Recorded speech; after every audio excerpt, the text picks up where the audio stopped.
Okay, this is a copy of the report that I made back in 2019 of exactly what happened. I'm just going to read to you a couple sections of this to give you some context so you do understand. Okay, investigations, and this was at that time, investigations will be releasing the name of a previously redacted Saudi official who helped the terrorist hijackers prepare the 9/11 attacks. After months of urging by the families of 9/11 victims and repeated delays, the FBI said it would provide the name, but no additional information, and the name will only be provided to the families, not the public, under a protective order, NBC News reported.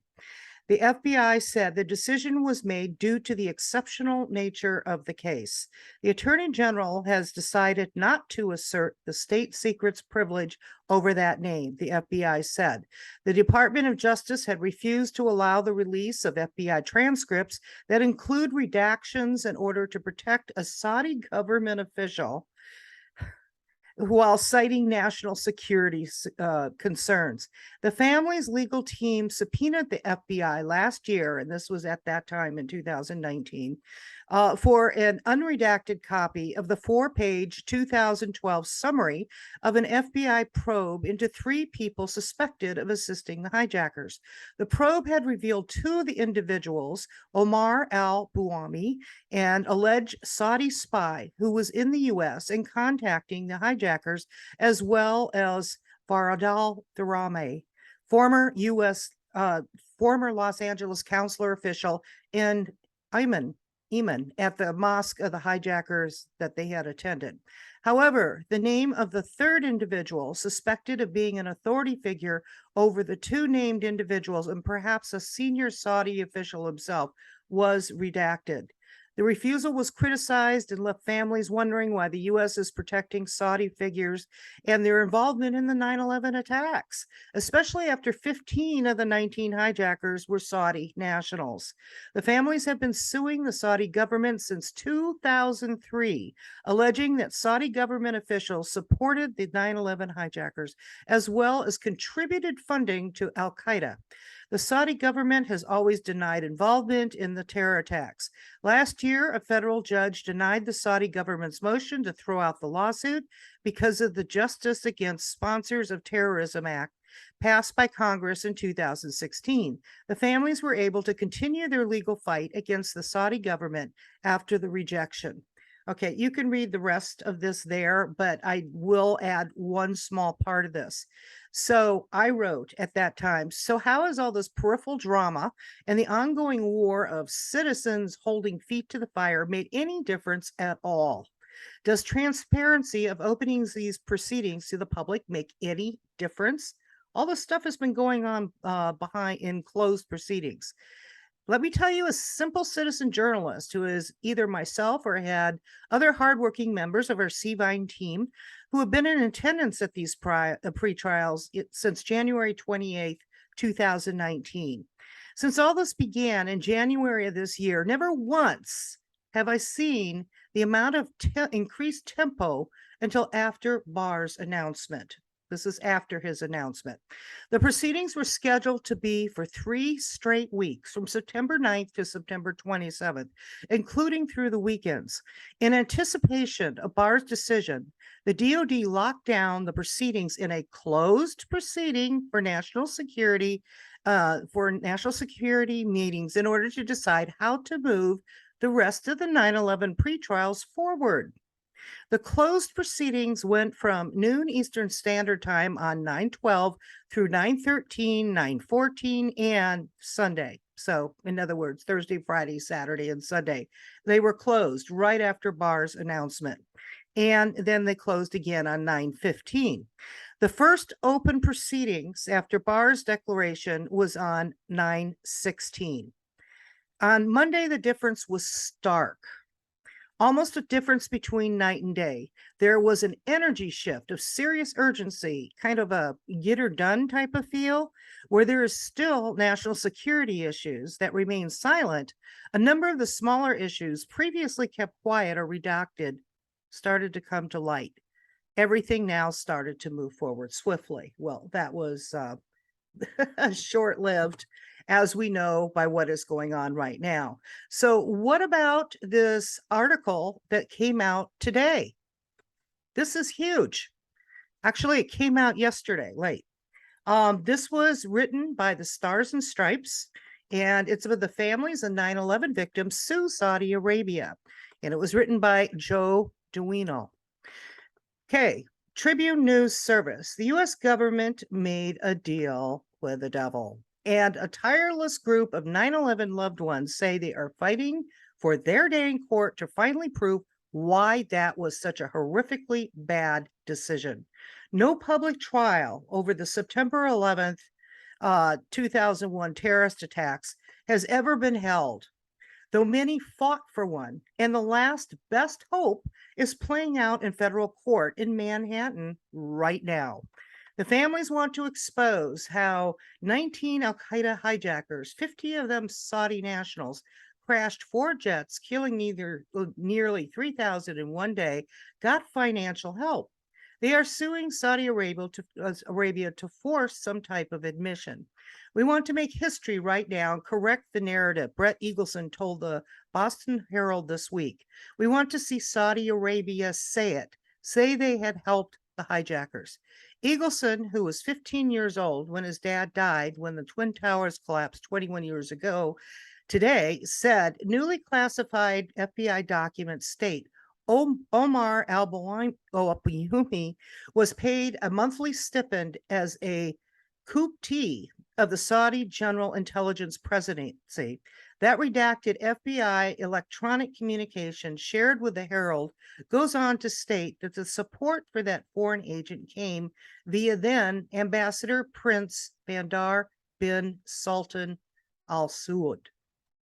Prince Bandar was Saudi Arabia's ambassador to the U.S. from 1983 to 2005. Omar al-Bayoumi was California-based Saudi spy, declassified FBI documents state. According to multiple reports, the 9/11 Commission never knew this. It was alleged al-Bayoumi helped the 9/11 hijackers Taif al-Hazmi and Khalid al-Midhar, who were the first to arrive in the U.S. when they landed in Los Angeles in January 2000. That Southern California terror cell was exposed years later in an FBI report titled Pent Bomb. They had to have helped. They couldn't even find their way out of LAX because they didn't know what exit sign was, said Eagleson. What the exit sign was. The first 2 hijackers would move to San Diego, where they attempted to train as pilots, not needing to know how to take off or land. And then ultimately, with a lot of help, boarded Flight 77, slamming it into the Pentagon on 9/11, killing 64 people on the plane and 125 in the Pentagon. The 3 other hijacked jets, Flight 11 and Flight 175 out of Logan International Airport in Boston and Flight 93 out of Newark International Airport, slammed into the Twin Towers and a field in Shanksville, Pennsylvania, respectively, on 9/11 in the first act of mass murder. Now the civil action 9/11 families are pursuing in U.S. District Court for the Southern District of New York, just finished up limited discovery, and now Saudi officials are preparing to seek a second dismissal of the case. So they're just pushing it down the road even more. These are my words. Okay, oral arguments could be set for the spring when 9/11 families with 10,000 plaintiffs joining in could witness the first courtroom accounting of what has been dredged up, or possibly not. The lawsuit could end in some type of agreement, a payoff, or it will go away, said Kirk Lippold, the former commander of the USS Cole, who is an adjunct professor at the Naval Academy and an expert in terrorism. His destroyer was attacked by terrorists October 12, 2000, while making a prearranged fuel stop at the port of Aden, Yemen. Leopold said the lawsuit against the Saudis could keep the pressure on the kingdom to seek more reforms, but the U.S. government remains linked to the nation in the fight against Islamic terrorists. It's a harsh recognition that you occasionally have to deal with an unsavory government, he explained, adding the 9/11 families had suffered an unimaginable loss, but the outcome of the lawsuit is uncertain. Deborah Burlingame, whose brother was one of the pilots killed on Flight 77, said making the Saudi connections public would be historic, but also should get the trial going. The military tribunal in Guantanamo Bay, Cuba. The word we're getting is President Biden wants to shut the trial down with a plea deal.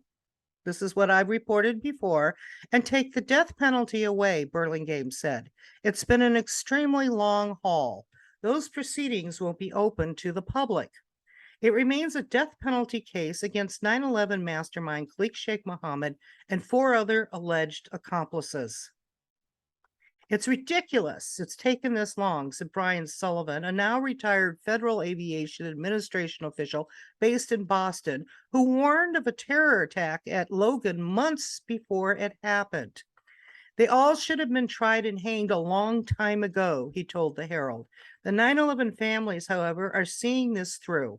Our government made a deal with the devil, and there's something there we don't know. Oh, no kidding, said Eagleson, who seemed tired but resolute. But it ain't over yet, he said. The young Connecticut dad said he will spend today at a local fire station with his senator, Richard Blumenthal, and think back to when his father took him to the World Trade Center a month before the attacks so he could see the city lights from the top of the world. He pointed out all the landmarks, Eagleson said. It was like the first time and the last time I saw that. I will never forget it.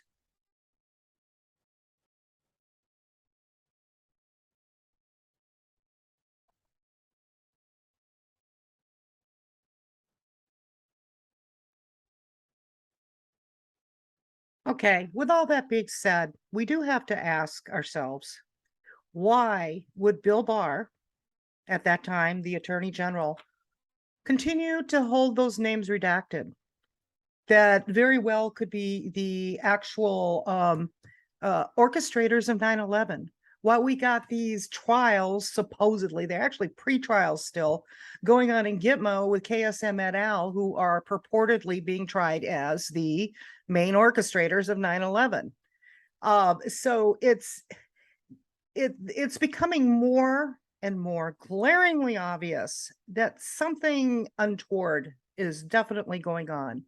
I salute Jim Kreindler, the attorney for the victims and family members, and all of the other U.S. citizens that are behind in holding feet to the fire and not giving up. We are not going away. Good for you. I salute you. There are a couple of things that are facts that I just want to bring to your attention, that if you had not heard this before, or if you've forgotten about it, you may want to pay attention. Now, remember, when Trump first got into office, the very first country that came to visit him actually came from Deputy Crown Prince bin Salman. The Crown Prince at that time was Crown Prince Al Walid. Okay. So for the very first visit to this country, which is a very high honor to be able to be the first country to visit with the president, came to Washington, D.C., to the White House, and sat down and had a conversation with President Trump. And so I have gone over exactly what that discussion was in a previous video, and I think I may wind up replaying it for you guys, which is important. So the next thing of importance is former Crown Prince Al Walid lost his Crown Prince status because of allegations of corruption. And so then the Deputy Crown Prince at that time became Crown Prince bin Salman. It was very soon after that, on October 1st, 2017, that the actual Las Vegas terror attacks happened. It was at the end of October of that year that a number of the Saudi officials were arrested, including former Crown Prince bin Al Walid. So he was arrested along with not only Saudi officials, but other businessmen. Okay, there's a lot to this. Recently, if you remember correctly, there was quite a few executions going on in Saudi, which haven't been going on in a long time. This may or may not have nothing to do with it, but I don't know. This is pure speculation on my part. Something tells me that other things are going on behind the scenes. But that being said, we are continuing to move forward to report to you what is happening in Gitmo. Remember this one thing before I sign off. Start paying attention to where there's silence, where it appears boring and calm and nothing is going on, whether they be situations or people. The silence in itself is deafening, and that may be telling you all you need to know if you just take the time to pay attention. Good day, everybody.